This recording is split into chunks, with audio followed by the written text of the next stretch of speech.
భారతీయుల నెత్తిన మరీ ముఖ్యంగా ఎన్ఆర్ఐ బంధుమిత్రులు ఉన్న వారిపై అమెరికా అధ్యక్షుడు డొనాల్డ్ ట్రంప్ ఇంకో బండ వేసేశాడు. ఇంట్లో ఖర్చులకు లేదు అంటే పెళ్లి పేరెంటాలకు, స్థిర చరాస్తుల కొనుగోలుకు ఎన్ఆర్ఐలు పంపుతున్న డాలర్లపై 5% పన్నేశాడు. అన్ని సవ్యంగా సాగితే వచ్చే జూలై నెల నుంచే ఈ కొత్త పన్ను వసూళ్లు మొదలు పెడతామంటున్నాడు. ఈ పన్నుతో మనకెంత కష్టం, ఎంత నష్టం? విదేశాల్లో స్థిరపడి ఉద్యోగ వ్యాపారాలు చేసుకునే భారతీయులు మాతృదేశానికి నెల నెలా ఎంతో కొంత డబ్బులు పంపడం సర్వసాధారణం. విదేశీ రెమిటెన్స్లో అత్యధికంగా ఉన్న దేశం కూడా భారతే.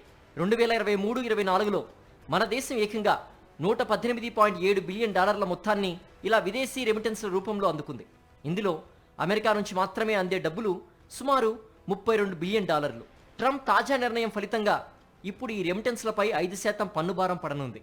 అంటే అమెరికాలోని ఎన్ఆర్ఐలు సుమారు $160 కోట్ల మొత్తం నష్టపోనున్నారన్న మాట. రెమిటెన్స్ ట్యాక్స్ అన్నది అమెరికాలో నివసిస్తున్న విదేశీయులందరికీ వర్తిస్తుంది.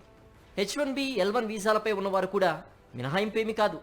అక్కడి వారు డబ్బు పంపేటప్పుడు బ్యాంకులు లేదా రెమిటెన్స్ ప్లాట్ఫామ్స్ ఈ పన్నులు వసూలు చేస్తాయి. పంపే మొత్తం $1 అయినా సరే అందులో 5% పన్ను కట్టాల్సిందేనని ట్రంప్ ప్రభుత్వం చెబుతోంది.